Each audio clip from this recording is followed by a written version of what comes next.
la vente d'Alstom. Alors quoi, c'est Hollande ou Hérault, mais c'est l'administration. Qu'est-ce qui bloque? Pourquoi depuis c'est pas utilisé? C'est le président de la République de l'époque, M. Hollande, qui est responsable.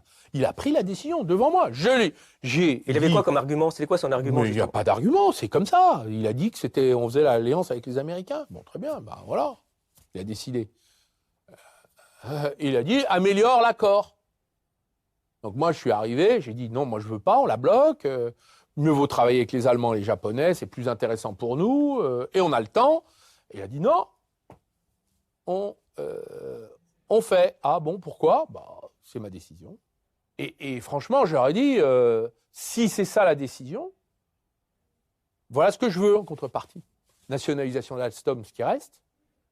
3 co-entreprises sur le renouvelable, sur le nucléaire, et sur les réseaux, parce qu'on a besoin de construire des réseaux, on a besoin d'énergie renouvelable, on a besoin encore des turbines, des éoliennes et des barrages. Et la 3e, c'est sur le nucléaire, des co-entreprises où il y a des droits de veto, ou des droits de contrôle, ou des Français qui dirigent. Ces co-entreprises, c'était des morceaux de l'ancien Alstom vendus. Donc j'ai essayé de convertir le rachat en alliance.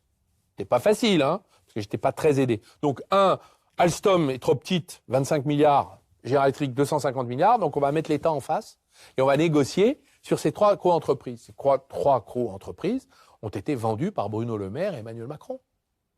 Alors qu'en fait, elles étaient faites pour organiser une digue, une résistance et le maintien de la propriété française sur Alstom. Donc, c'est leur décision. Ça aussi, c'est des décisions politiques. Et on a perdu les turbines de barrage. Je rappelle que nous étions leader mondial des turbines de barrage. On les a vendues. C'est assez fou. Il y a un autre système, d'ailleurs, parce que vous parlez justement des barrages et vous parlez de l'énergie, qui est le système EDF, qui a été aussi démantelé par rapport à ce que c'était avant. EDF, GDF, à l'époque, on avait vraiment un géant mondial. Peut-être vous allez réagir à ce schéma qu'on a fait et qui est assez croquinolesque sur comment ça marchait l'électricité en France. Je n'ai même pas parlé du gaz. Justement, il y avait EDF qui avait un monopole et puis qui vendait les Français. Puis maintenant, on a créé un petit système un petit peu plus complexe avec EDF, RTE, Enedis, l'usager, les fournisseurs alternatifs, les actionnaires qui viennent, les subventions. Je rachète la subvention voltaïque, le rachat voltaïque. Comment on en arrive là, en fait? Ça, c'est l'Union européenne. Mais on n'était pas obligé d'accepter. C'est l'Union européenne qui a dit on privatise, on découpe en morceaux. L'Union européenne s'est acharnée contre le monopole contre tous les monopoles. Mais pour moi, il n'était pas négociable. Donc, si vous voulez, les fournisseurs alternatifs, c'est eux qui ont fait exploser le prix de l'énergie. Donc, il y a des traders aujourd'hui qui ont gagné beaucoup d'argent sans rien faire. Ils ne produisent pas d'électricité. Ils n'ont pas d'investissement dans l'électricité. Donc on a appauvri EDF au profit de traders. Henri Proglio, devant la commission d'enquête parlementaire, a parfaitement expliqué ça. Donc l'appauvrissement d'EDF est lié à des décisions européennes que nous avons refusé de combattre. Je note que dans l'affaire des barrages, où l'Union européenne, la Commission européenne nous demandait de les privatiser, ce qu'on a toujours refusé de faire, ils ne sont toujours pas privatisés. Donc, on pouvait ne pas le faire. Donc ça, il faut le démonter d'urgence. Reconstituer le monopole, refusionner RTE et Enedis pour les effets d'échelle et retrouver, pour les entreprises comme pour les ménages, un prix d'électricité qui est proche du coût de production plus la marge de EDF. Il y a des entreprises aujourd'hui qui sont en train de mourir à cause de ce système-là. Oui, parce qu'à la base, on produit l'électricité pas chère, évidemment, avec le nucléaire, mais on a malgré tout... Le nucléaire et l'hydraulique. On a 12% de notre bouquet énergétique qui produit l'électricité à 25 €. Je rappelle, et de l'énergie nucléaire à 52 €. Je rappelle qu'aujourd'hui, l'électricité est vendue sur le marché à 395 €. La différence, qui l'encaisse? Des spéculateurs qui jouent sur le marché européen, qui a décidé d'imposer à la France un prix de vente de l'électricité qui n'est pas le sien, mais qui est lié à des intérêts décidés ailleurs. Donc là, si nous voulons être un peu souverains, de façon raisonnable, faisons comme l'Espagne et le Portugal, qui ont dit « je me débranche, je me rebranche sur mes capacités de production autonomes et je suis en mesure d'éviter le prix d'électricité imposé par Bruxelles ».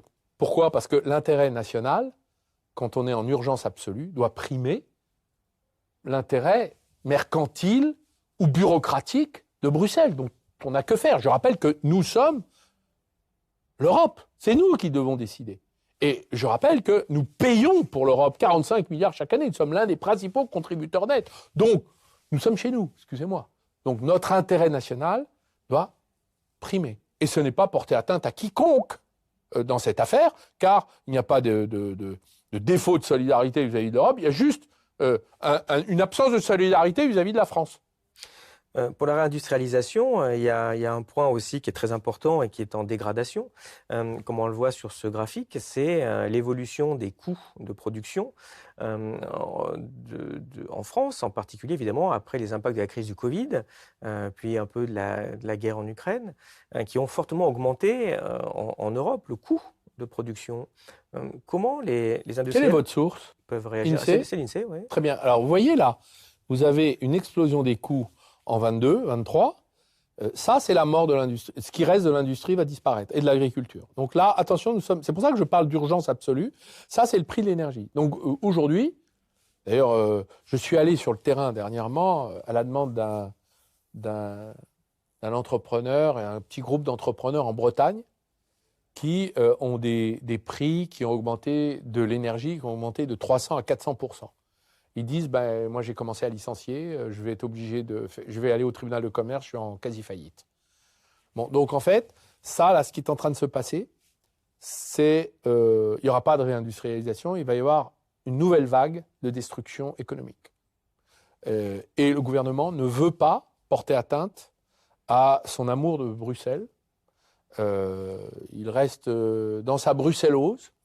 Et alors qu'il faudrait, là, dans l'intérêt national, couper le marché, non pas l'alimentation et la solidarité dans la vente et le rachat d'énergie entre pays, c'est qu'il faut retrouver la formation, un régime de formation des prix qui soit national.